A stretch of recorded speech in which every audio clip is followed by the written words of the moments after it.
Salam Prodiot Patria, selamat pagi. Selamat pagi. Ya, saya ini Leson Chotang, uh, host dari podcast Fakultas Hukum Universitas HKBP Nomensen. Ya, pagi ini saya melakukan bincang-bincang dengan seorang pakar hukum pertanahan. Itulah Bapak Dr. Dayat Limbong. Ya, Dr. Dayat Limbong. Nah, sehari-harinya, siapakah Dr. Dayat Limbong ini? Sehari-harinya adalah dosen di berbagai universitas, itu dosen Fakultas Hukum ya. Ya. Beliau sering menjadi saksi ahli di persidangan tentang perkara-perkara pertanahan. Nah, referensi yang paling meyakinkan juga adalah beliau adalah pensiunan dari kantor pertanahan. Ya. Pak ya. Badan Baik, Pertanahan. Pak Dayat, kita Ya. bincang-bincang dulu sebentar tentang masalah pertanahan pada umumnya, ini khususnya mafia tanah. Ya. Yang akhir ini meresahkan, bahkan ini sudah sampai ke telinga istana ya. Baik. Ya. Jadi ada yang perlu saya pertanyakan ini Pak ya, tentang mafia atau mafia tanah ini. Nah, kalau mafia kita udah tahu itu adalah orang-orang yang melakukan dunia kejahatan. Iya, iya. Ya. Nah, sekarang secara khusus sebenarnya apa itu mafia tanah ini, Pak? Baik, terima kasih. Selamat pagi untuk kita semua. Ini secara ilmiah kita berbicara. Kita jelaskan dulu mafia itu apa. Mafia adalah perkumpulan rahasia yang bergerak di bidang kejahatan. Ya. Atau mafia tanah juga secara umum juga sering digambarkan satu organisasi kriminal yang akan mencari keuntungan di atas tanah kepemilikan orang lain. Itulah yang dikatakan mafia. Sedangkan mafia tanah adalah yang dikatakan di situ kelompok atau satu jaringan secara terorganisir melakukan kejahatan tindak pidana terhadap kepemilikan atas tanah yang sah bagi pemiliknya untuk mencari keuntungan dan kekuasaan. Dan juga dikatakan di situ mafia tanah sering merampas hak daripada seseorang yang memang merugikan, sangat meresahkan masyarakat. Ya, betul ya. Dalam kehidupan ini ya. Jadi tadi Bapak bilang bahwa mafia tanah ini merampas hak-hak. Ya. Nah, yang ingin saya tanyakan dulu Pak, apakah ada kemungkinan bahwa hak milik seorang atas tanah bisa juga itu menjadi objek mafia tanah? Itu justru sasaran mafia tanah. Ya. Bagi tanah-tanah yang baik itu sudah punya sertifikat maupun tanah-tanah kosong ataupun tanah-tanah warisan yang belum diselesaikan. Oh, itu menjadi objek ya. Berarti tidak terbatas ya, apakah itu sudah ada sertifikat pemilikannya? Iya. Apakah itu semua level hak, misalnya hak milik, hak guna usaha, hak guna bangunan, itu bisa menjadi apa? Objek mafia tanah? Semuanya boleh. Tapi untuk hak guna usaha tipis kemungkinan. Tapi yang paling banyak itu hak milik, hak guna bangunan. Itu yang sering diincar oleh mafia tanah. Oh iya, baik. Jadi ini ada lagi yang saya ingin ini Pak ya. Mafia tanah ini apakah itu merupakan satu kelompok yang terstruktur atau bisa juga mandiri? Jadi memang biasanya itu harus terstruktur. Mandiri susah ya. Jadi itu yang dikatakan oleh Menteri ATR BPN itu terdiri dari 3 unsur. Pertama itu orang dalam. Kedua pemborong tanah. Ketiga pendukung. Nah kalau kita katakan secara ekstrimnya, pemerintah, pengusaha, preman. Ya. Gitu Pak ya? Ya. Tadi Bapak bilang tadi orang dalam mana ini? Orang dalam ya ini seperti yang disampaikan oleh Menteri ATR BPN juga, orang dalam berarti orang BPN. Oknum yang punya akses untuk melakukan itu. Memuluskan. Ya, memuluskan. Operandi itu. Jadi pendukung siapa itu pendukung? Pendukung Ya, pemodal. pemodal. Iya, Oh, satu lagi Pak tadi apa? preman. Preman. Iya. Wah, ini ikut juga preman ya. Ikut. Berarti ada kerjasama yang erat ini, yang Itu yang tiga-tiganya. dikatakan terorganisir. Oh, itu yang disebut dengan Yang terorganisir. dikatakan terorganisir. Jadi pendukung ini, Pemodal itu apakah bisa perorangan atau bisa juga itu merupakan kelompok ya? bisa Gitu? perorangan, bisa kelompok. Oh iya ya, bisa kelompok. Nah, tanah-tanah yang menjadi keinginan objek itu, apakah memang lebih memungkinkan itu terjadi di kota atau di desa atau di lain-lain tempat itu, Pak? Kan sekarang desa-desa pun kita lihat sawah-sawah di desa sudah banyak dimiliki orang-orang kota dengan tujuan investasi. Apakah Ya. ada kemungkinannya juga itu menjadi apa? Objek mafia? Biasanya objek-objek mafia itu sudah dilihat dari tata ruang. Tata ruang ya? Tata ruang.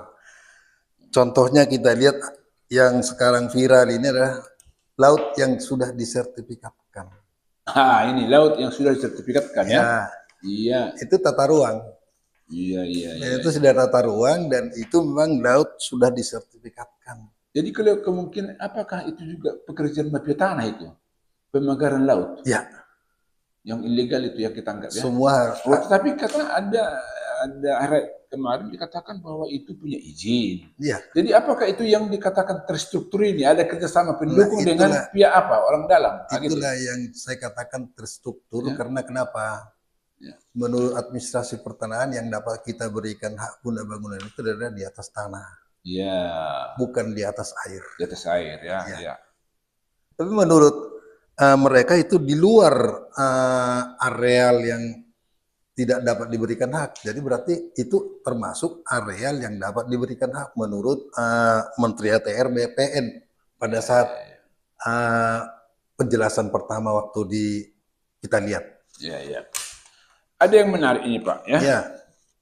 Tadi Bapak bilang itu orang dalam ya. Pendukung. Ya. Untuk bisa memasuki orang dalam tentu kan pendukung ini pasti punya akses. Modal. Iya, modal ini. Modal yang hebat. Kalau begitu ingin saya tanya, siapakah? Ya siapa sebenarnya mafia tanah ini? Siapa sebenarnya ini? Itu yang dikatakan oleh Menteri ATR BPN juga dikatakan tidak tertutup kemungkinan orang dalam. Orang dalam sendiri kalau tidak mau ikut dalam lingkaran itu maka tidak akan terjadi pemulusan untuk pembuatan pemalsuan sertifikat misalnya. Jadi tidak mulus pekerjaan mafia tanah itu. Jadi kalau begitu mafia tanah ini sebenarnya mata rantainya bisa diputus kalau memang orang dalam tidak mau ya? Nah kalau orang dalam tidak mau. Ya secara teorinya begitu kan? Ya. Secara teorinya bisa diputus ya. Diputus. Begitu, ya. Oke. Jadi ini Pak. Jadi apa sebenarnya? Bagaimana modus operandi yang digunakan para mafia tanah ini? Bagaimana bentuknya itu? Bentuknya mengadakan pendekatan. Biasanya ini ada pendekatan dengan orang dalam. Yang mendekat itu siapa kira-kira Pak? Pengusaha. Pendukung itu pengusaha. Ya? Iya. Pendekatan dengan orang dalam. Lalu kerjasama dengan misalnya notaris PPAT ataupun camat. Nah akhirnya ini yang mengakibatkan terjadinya modus operandinya itu bisa lancar. Oh. Jadi tadi kita kan tidak mengsertakan notaris PPAT dalam struktur ya, tidak dia. Kalau saya lihat dari literatur ataupun berita-berita termasuk. Termasuk juga. Termasuk. Apakah ada kemungkinan dia tidak tahu misalnya kepada saya disetorkan ini. Ya, harusnya. Apakah dia bisa tidak berdalih seperti itu? Harusnya dia sebelum membuat satu akte untuk jual beli misalnya perpindahan hak, peralihan hak, dia harus cek dulu kebenarannya di BPN, cek bersih istilahnya. Ya kalau begitu sebenarnya sangat kompleks ya. Iya. Iya. Daripada kelompok mafia tanah ini. Iya. Ya. Ini kalau begitu Pak ini. Jadi apa sebenarnya ya? Menurut Bapak sebagai pakar dan juga sebagai bekas orang pertanahan, apa sebenarnya penyebab tumbuh suburnya praktik mafia tanah ini sebenarnya? Ini perlu kita lihat ada beberapa item. Pertama, masalah iklim pembangunan di Indonesia masih tergantung pada investasi dan mengabdi pada pemilik modal pertama. Kedua, sistem informasi dari instansi yang berwenang yang masih tertutup, tidak transparan. Misalnya kalau kita lihat khusus di Sumatera Utara, Medan, berkaitan dengan HGU. Jadi kalau orang bingung apakah memang HGU ini sudah berakhir haknya atau memang masih aktif, nah ini jadi sulit orang mencari informasinya. Lalu kita lihat ketiga, banyak konflik kepentingan antara pengusaha dengan pemerintah, pemerintah dengan masyarakat. Itu yang kita lihat terjadi di dalam situasi masalah kepemilikan tanah. Keempat, lemahnya sistem administrasi pertanahan yang saat ini masih bersifat administratif saja, artinya belum bersifat kritis dalam melihat terjadinya maladministrasi pertanahan, sehingga terjadi tumpang tindih, sertifikat, pemalsuan sertifikat, termasuk di kawasan hutan. Yang kelima, lemahnya ini yang saya lihat, yang sering saya perhatikan, memang lemahnya penegakan hukum dan pendekatan yang bersifat kasuistis, tebang pilih. Ini yang saya lihat. Kenapa terjadi hal demikian? Artinya begini, kalau saya ambil contohnya, yang saya lihat, pengalaman saya nih, saya memalsukan surat-surat tanah ini. Setelah terjadi dia seolah-olah asli, saya agunkan di bank. Dan saya sudah berpikir, kalau saya habis misalnya sekian ratus M, sementara harga tanah ini sekian, ya saya sudah agunkan di bank, sudah mulus. Itu kira-kira perhitungannya. Jadi pengadilan juga saya lihat, penegak hukum juga saya lihat lemah dalam hal ini. Oh ya. Nah, jadi gini Pak, kan tadi Bapak sudah jelaskan modusnya. Ini juga saya pikir sangat rumit, kompleks dia. Jadi bila demikian halnya, ini perampasan tanah kan, perampasan hak atas tanah itu beralih dia. Nah, kita tahu bahwa seseorang yang memiliki tanah, dia itu memiliki hubungan magis religius dengan tanahnya. Sangat berharga sekali, sangat subjektif nilainya. Betul. Jadi kalau begitu, apa sebenarnya dampak negatif yang paling mengerikan dari mafia tanah ini kepada masyarakat, khususnya korban-korban mafia tanah ini? Coba. Dari segi kepemilikan hak dia hilang hak kepemilikannya oleh mafia tanah, karena mafia tanah mencuri hak kepentingan warga, mengakibatkan kerugian ekonomi dan tidak ada kepastian hukum. Kedua, mafia tanah menghambat pembangunan ekonomi, karena kita tahu mafia tanah itu setiap ada pengembang ataupun pengusaha, dia selalu menghalang-halangi dengan alasan supaya kepemilikan tanah ini dilegalkan bahwa mereka sebagai pemilik. Nah, inilah salah satu contohnya, misalnya mafia tanah mulai menghambat pembangunan ekonomi, investasi, karena tidak ada kepastian tentang kepemilikan tanah itu, tidak ada kepastian.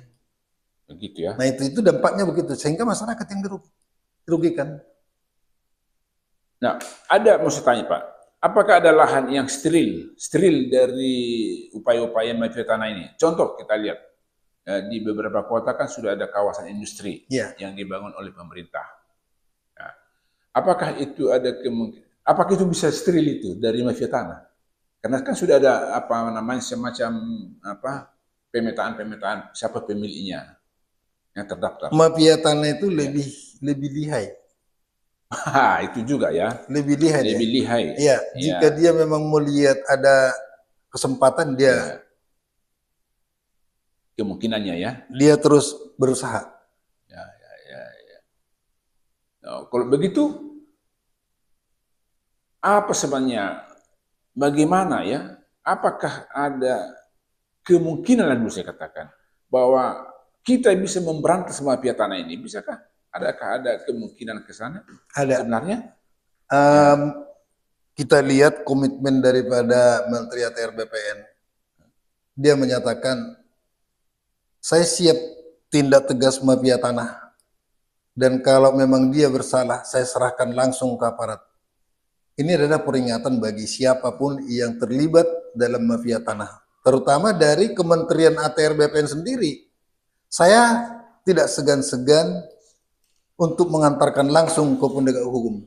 Itu menurut Menteri Agraria sendiri yang baru, Pak Nusron Wahid. Dan beliau juga mengatakan, kalau kita ingin melakukan pemberantasan mafia tanah, selain bekerja dengan stakeholder di luar, maka kita pun juga harus memperkuat dan memperbaiki sistem dan meningkatkan kapabilitas serta integritas SDM. Artinya kita jangan langsung di luar dulu, dalam dulu kita benahi. Ya. Tadi gini Pak, tadi kan sudah kita bilang secara teori sebenarnya gampang memberantasnya, kan Gampang. begitu kan? Karena ini persoalan orang dalam sebenarnya. Ya, putus saja mata rantainya. Menteri perintahkan para kepala kanwil, Ya. jangan ada anak buah saya yang melakukan ini, ya jangan ada. Nah, itu secara teorinya. Tapi dalam prakteknya barangkali kita kan para orang dalam ini kalau sudah disodori uang kan ada, ya tentu peluang untuk melakukan kan tergiurlah dia. Jadi ini kan jadi persoalan apa? Persoalan antara ya hukum, moral, udah integritas udah ada di situ. Nah kalau demikian sebenarnya, kenapa ya? Apakah pihak inspektorat di lembaga itu tidak diberdayakan, atau apakah juga inspektorat? Apakah ada lembaga inspektorat di situ? Enggak. Ada. Unitnya. Setiap kementerian kan ada lembaga inspektoratnya, pengawas istilahnya. Tapi kita lihat kurang maksimal kadang-kadang karena mungkin kenapa? Atau mungkin juga sudah terkena apa nah ini imbas, apakah kena imbasnya? Apakah karena sesuatu hal mereka terlalu artinya mereka sedikit, juga gitu sudah terkena virus kemungkinannya toksik itu sudah ada juga menurut ke sana. Jadi, nah kalau begitu, kenapa ya? Apakah ada baiknya juga dibentuk semacam apa? Komisioner pengawas? Ada, sudah dibentuk. Sudah dibentuk. Nah, mudah-mudahan dari dulu juga memang dibentuk dari tahun 2007 sudah dibentuk. Kerjasama BPN dengan Polri. Tapi nyatanya tidak jalan. Tidak jalan juga. Tidak jalan ya. Padahal sebenarnya misalnya Komisi Pemberantasan Korupsi itu jalan, komisi ini jalan, komisi ini jalan. Tapi ini sebenarnya, padahal ini sebenarnya sangat penting sekali ya. Ya, bagaimana kita mau menegakkan, menghargai hak-hak kepemilikan orang lain. Kepemilikan itu. Itu sekarang. Jadi kalau saya lihat, jika orang yang lemah di sini banyak akan tertipu oleh modus operandi mafia tanah. Baik, kalau begitu yang terbaik menurut Bapak cara memberantas itu bagaimana? Ya, sebagai akademisi lah dulu Pak, akademisi lah dulu, bagaimana cara memberantas itu yang tanya? Pertama, meningkatkan kesadaran masyarakat dalam pemahaman tentang hukum pertanahan dan hak kepemilikan. Kedua, penguatan lembaga adat. Jadi memang kalau ada lembaga-lembaga adat itu di daerah itu ya kuatkan aja. Bagaimana kekerabatan adat itu. Ketiga, kerjasama antar lembaga ini penting saya kira. Kerjasama antar lembaga memperkuat koordinasi dan sinergi antar lembaga terkait. Jadi kalau memang ini tidak ada seperti yang kita katakan antara Polri, KPK dengan ini, itu tidak akan jalan. Ya. Nah ini ada hal yang paling menarik sekali Pak saya tanya tentang perampasan hak oleh mafia ini. Nah kita tahu ya di Indonesia bahwa kepemilikan tanah itu masih banyak yang bukan sertifikat hak milik, masih banyak sekali. Jangankan yang bukan itu kan, sedangkan sertifikat pun bisa diapa. Nah itu sekarang bagaimana ya? Apakah kondisi tanah atau lahan yang belum, saya katakan yang belum mempunyai sertifikat hak milik, ini bisa sasaran empuk, ini sasaran empuk mafia tanah. Kan tidak terdaftar jadi apa? Di pertanahan. Apakah itu terdaftar juga? Nah, Nah, itu dia. seharusnya kalau dulu zaman pada saat tahun 61 ada namanya peta pendaftaran tanah. Menurut PP 10 tahun 61 itu pendaftaran bidang-bidang tanah. Itu di Jawa, tapi di Sumatera atau di luar Jawa itu tidak ada. Kenapa tidak ada? Karena keuangan negara tidak cukup, maka itu dibuatlah pendaftaran tanah sporadis, bukan sistematis. Jadi kalau sistematis itu ada juga di sini. Misalnya ada proyek PTSL dulu, PPAN, Prona. Nah itu kan sistematis. Bagaimana untuk membantu percepatan sertifikat bagi masyarakat itu sudah dibuat. Karena memang bagaimana caranya supaya bisa masyarakat ini mau untuk mengurus sertifikatnya? Ya biayanya dikurangi lah gitu kan. Jadi dulu program Nasional Prona itu memang adalah salah satu bentuk upaya untuk mencegah, mencegah, untuk mafia, menjaga mafia. Tapi justru saya lihat jadi rawan setelah dia punya sertifikat. Nah ini diiming-iming masuk ke bank, akhirnya rugi juga dia. Makanya saya katakan setiap sertifikat hati-hati, jangan sembarangan dipertunjukkan kepada semua orang. Iya. Baik Pak, nah ini masuk dulu kita langsung dulu. Ini kan pernah ya Menteri ATR BPN sudah pernah mengatakan ya atau punya komitmen dia untuk melakukan pemberantasan mafia tanah. Nah menurut Bapak lah sebagai pengamat, apakah memang sudah ada gerakan yang Bapak lihat? Kita sudah mulai melihat, tapi memang setiap pergantian menteri ya. Ini ada program ini ada, tapi tidak secara signifikan bisa saya lihat mulus. Saya tidak mengerti apakah memang terjadi kekurangan apa pegawai atau memang kekurangan apa, saya kurang tahu, dana atau apa. Nah ini yang kita lihat di sini. Oh demikian ya Pak ya. Ya. Apakah tidak ada misalnya ada satu eselon 1 yang khusus misalnya? Ada untuk penanganan masalah, ya ada. Ada juga Bapaknya. Ada. Baik ya. Nah kalau begitu, nah itu kan, nah bagaimana peran pemerintah ini dulu kita lihat. Bagaimana menurut Bapak dulu? Tadi kan memang sudah digariskan secara khusus memang sudah ada. Tapi dalam arti yang lebih luas semua itu mencakup ya. Keseluruhan elemen pemerintah. Apakah memang ada perhatiannya untuk memberantas mafia tanah? Karena kalau kita lihat kembali Pak peristiwa 2 minggu yang lewat tentang pagar laut itu, ternyata beberapa instansi pemerintah pun ternyata malah ini malah tidak mendukung komitmen pemerintah untuk memberantas, malah memberi peluang untuk ini dia. Baik, peran pemerintah dalam mengatasi mafia tanah, pertama kita lihat harus ada penegakan hukum yang tegas. Memberikan hukuman berat bagi mafia tanah yang terbukti bersalah. Kedua, reformasi sistem pertanahan yang tadi seperti saya katakan harus ada reformasi sistem pertanahan. Apa itu reformasi? Mempersingkat waktu dan biaya proses sertifikat tanah.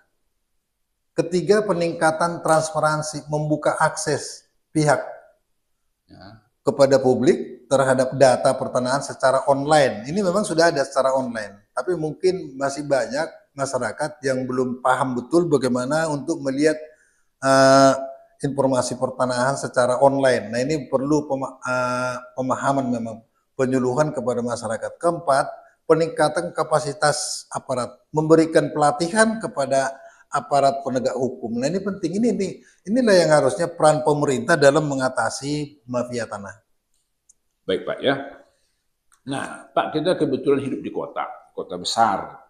Dan saya tidak mau menunjuk semuanya. Itu ada kasus mafia tanah, itu ada kasus mafia tanah, itu ada kasus mafia tanah. Oke, kita coba menghindari hal-hal yang demikian, nggak elok, ya, nggak elok seperti itu sebenarnya.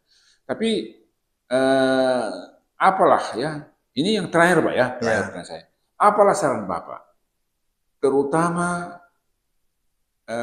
penduduk perkotaan ini. Apa saran Bapak? Bagaimana caranya, ya, untuk memperkuat hak kepemilikan ini sehingga masyarakat itu kalau sudah memiliki sertifikat hak milik, dia merasa aman dia. Ya. Merasa aman lah dia. Ya. Ya. Bagaimana caranya hal yang seperti itu ada saran Bapak? Saran dan pemerintah. Ya. Saran saya, jika ada seseorang menanyakan apakah rumah ini dijual, hati-hati, jangan sembarangan memberikan foto sertifikat. Kalau saya katakan selalu, kalau sertifikatmu kamu tunjukkan kepada orang yang sudah memang serius untuk membeli tanah, pertama kamu kasih fotokopi sertifikat, kalau diminta coret besar pakai spidol, tidak diperjualbelikan sehingga dia sulit untuk membuat asli. Itu saya saran saya begitu. Jangan sembarangan nih sertifikat saya fotokopi, dan jangan pernah diberikan langsung kepada calon pembeli. Itulah yang terjadi di Jakarta. Wakil Menteri Luar Negeri dulu Pak Jalal, ya, ibunya dikasih sertifikat asli. Saya mau lihat dulu karena dibawa ke situ notaris. Ini notarisnya, ini itu apa? Dikasih kepada calon pembeli. Calon pembeli karena sudah ada notaris. Ini notarisnya notaris itu juga, makanya terlibat waktu itu. Nah, pada saat diberikan, ini langsung dibuat seolah-olah asli. Kembalikan ke ibu itu palsu, dia pegang asli, ini dia gunakan di bank. Nah ini hati-hati makanya. Jadi kalau demikian tadi ada di fotokopi aja. Fotokopi aja. Lalu di cross check pakai spidol. Tapi asli tak kita pegang. Pegang terus, jangan pernah dikasih sekalipun, kecuali kalau sudah menghadap notaris PPAT, kita bawa. Ya, iya. Itu kan masih yang kecil-kecil Pak mungkin. Tapi yang besar bagaimana? Ada kemungkinannya? Yang besar bagaimana? Lebih luas tanah itu, yang luas misalnya. Nah itu dia, kan itu kan luas-luas sertifikatnya sama saja. Sama saja ya sebenarnya. Jadi sebenarnya ya, modusnya begitu. Sebenarnya caranya nggak aman. Kalau saya sendiri orang BPN, saya kira nggak aman sertifikatnya. Walaupun maka kita jangan pernah, biasanya orang ini sasarannya tanah-tanah yang kosong, lalu tanah-tanah warisan. Nah itu tanah kosong ya? Kosong biasanya itu. Baik ya, tanah warisan juga ya. Ya, itu seperti ada lahan kosong, udah puluhan tahun. Tetangga saya juga berpikir bagaimana kalau lahannya saya ambil. Bisa saja sebenarnya. Bisa saja. Tapi saya tidak punya niat untuk itu, Pak. Saya sarjana hukum yang mengerti hukum dan mengerti moral ya. Baik ya. Baik Pak Dayat, Pak Limbong sudah puas rasanya bincang-bincang dengan Bapak, dan kali Pak ada waktu kita lanjutkan lagi ya. Baik, terima kasih. Ya, terima kasih Pak Dayat. Baik. Selamat pagi. Ya, terima kasih untuk kita semua. Ya. Salam Prodiat Patria.